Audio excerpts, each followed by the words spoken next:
Hi friends, welcome to Indhu's kitchen. இன்றைக்கி நம்மளோட கிச்சனில் ரொம்ப டேஸ்டான தட்டை எப்படி செய்கிறதுன்னு பார்க்கலாம். இதை பார்க்குறதுக்கு முன்னாடி இந்துஸ் கிச்சனை சப்ஸ்கிரைப் பண்ணாதவங்க சப்ஸ்கிரைப் பண்ணிவிட்டு பெல் பட்டனையும் கிளிக் பண்ணி ஆளுங்கிற பட்டனையும் கிளிக் பண்ணிக்கோங்க. இப்போது இந்த தட்டை செய்கிறதுக்கு ஃபர்ஸ்ட் ஒரு பேனில் மெஷரிங் கப்பில் 1 கப் அளவு இடியப்ப மாவு சேர்த்துக்கிறேன். நீங்கள் நார்மலான பச்சரிசி மாவு இருந்தாலும் அதையும் யூஸ் பண்ணிக்கலாம். ஸ்டவ்வை லோ ஹீட்டில் வச்சுட்டு இந்த மாவை 1லேருந்து 2 நிமிஷத்துக்கு மட்டும் வறுத்து விட்டுக்கோங்க. மாவை ரொம்ப நேரம் வறுக்க வேண்டாம். இந்த மாவு நல்லா சூடு ஏறினா மட்டுமே போதும். மாவை எடுத்து நீங்கள் பார்த்தீங்கன்னா நல்லா சூடாக இருக்கணும். இந்த மாதிரி இருக்கும்போது ஸ்டவ் ஆஃப் பண்ணிவிட்டு இந்த மாவை ஒரு பவுலுக்கு மாற்றிக்கலாம். இப்போ இது கூட 1 டேபிள் ஸ்பூன் அளவு உளுந்து மாவு சேர்த்துக்கலாம். நார்மலான உளுந்தை ஸ்டவ்வை லோ ஹீட்டில் வச்சுட்டு நல்லா பொன்னிறமாக வர வரைக்கும் வறுத்ததுக்கு அப்புறமா அதை மிக்சியில் சேர்த்து நல்லா பவுடர் பண்ணிவிட்டு சளிச்சதுக்கு அப்புறமா இதில் 1 டேபிள் ஸ்பூன் அளவு எடுத்துக்கோங்க. கூடவே 1 டேபிள் ஸ்பூன் அளவு பொட்டுக்கடலை மாவு, பொட்டுக்கடலையை நல்லா மிக்சியில் பவுடர் பண்ணிவிட்டு சளிச்சதுக்கு அப்புறமா 1 டேபிள் ஸ்பூன் அளவு சேர்த்துக்கலாம். காரத்துக்கு 1/2 டீஸ்பூன் அளவு தனி மிளகாய்த்தூள், 1/4 டீஸ்பூன் அளவு பெருங்காயத்தூள், தட்டைக்கு தேவையான அளவு உப்பு, 1/2 டீஸ்பூன் அளவு தூள் உப்பு சேர்த்துக்கிறேன். 1 டீஸ்பூன் அளவு கடலைப்பருப்பை நல்லா கழுவிட்டு 1/2 மணி நேரம் முன்னாடியே தண்ணியில் ஊற வச்சுருந்தேன். அந்த கடலைப்பருப்பு சேர்த்துக்கலாம். கூடவே 1 டீஸ்பூன் அளவு பாசிப்பருப்பை நல்லா கழுவிட்டு 1/2 மணி நேரம் முன்னாடியே தண்ணியில் ஊற வச்சுருந்ததையும் சேர்த்துக்கலாம். கூடவே கொஞ்சமாக கருவேப்பிலை சேர்த்துட்டு 1 டீஸ்பூன் அளவு நல்லா சூடான எண்ணெய் சேர்த்துக்கலாம். எண்ணெய் நல்லா கொதிக்கிற மாதிரி நல்லா சூடு பண்ணிவிட்டு அதுக்கப்புறமா சேர்த்துக்கோங்க.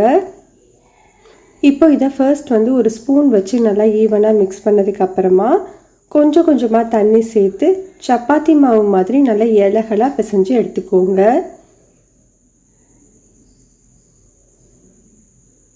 மாவு ரொம்ப தண்ணியாகவும் இருக்கக்கூடாது, ரொம்ப கெட்டியாகவும் இருக்கக்கூடாது. இந்த மாதிரி இருக்கணும்.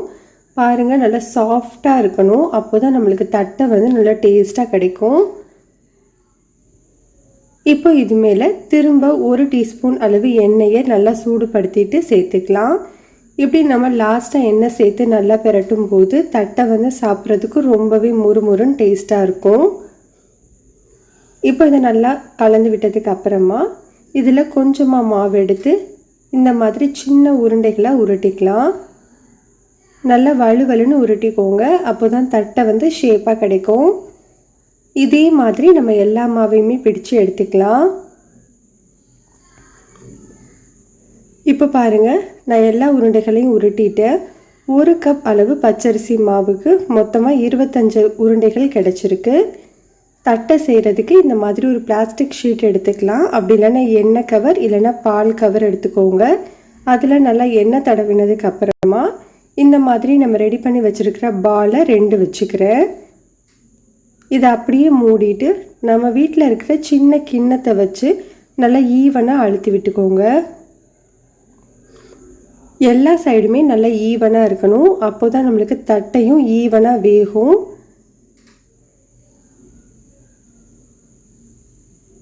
பாருங்கள், தட்டை இந்த மாதிரி தான் இருக்கணும். இதோட திக்னஸ் இந்த மாதிரி இருந்தால் உங்களுக்கு ரொம்ப கரெக்டாக இருக்கும். இப்போ நம்ம ரெடி பண்ணி வச்சுருக்கிற தட்டையை ஒரு வெள்ளை துணி விரிச்சிட்டு அது மேலே போட்டு வச்சுக்கோங்க. அப்போ நம்மளுக்கு எக்ஸ்ட்ராவாக இருக்கிற தண்ணி எல்லாமே உறிஞ்சிடும். இந்த மாதிரி நான் கிட்டத்தட்ட 9 தட்டைகள் செஞ்சு வச்சுருக்கேன் பாருங்கள். இப்போ இது மேலே இந்த மாதிரி ஒரு ஃபோர்க் வச்சுட்டு ரொம்ப அழுத்தாமல் லைட்டாக குத்தி விட்டுக்கோங்க. அப்போ தான் நம்மளுக்கு தட்டை பூரி மாதிரி உப்பாமல் இருக்கும். இப்போ தட்டை செய்யும்போது நம்ம ஃபஸ்ட்டு எதை தட்டினோமோ அதை தான் ஃபஸ்ட்டு பொரிச்செடுக்கணும். அப்போ தான் எக்ஸ்ட்ராவாக இருக்கிற அந்த தண்ணி எல்லாமே உறிஞ்சி கரெக்டான பக்குவத்தில் இருக்கும். இப்போ எண்ணெய் சூடானதுக்கப்புறமா ஸ்டவ்வை மீடியம் ஹீட்லேயே வச்சுட்டு நம்ம ரெடி பண்ணி வச்சுருக்கிற தட்டை சேர்த்துக்கலாம். ஸ்டவ்வை ரொம்ப மிதமான தீயில வச்சு வேக வைங்க. அப்போது தான் நம்மளுக்கு ஈவனாக வேகும். உள்ளேயும் நல்லா வெந்து சாப்பிட்றதுக்கு நல்லா கிறிஸ்பியாக இருக்கும். போட்ட உடனே திருப்பி விட்டுறாமல் ஒரு நிமிஷம் வெந்ததுக்கப்புறமா இந்த மாதிரி திருப்பி விட்டுக்கோங்க.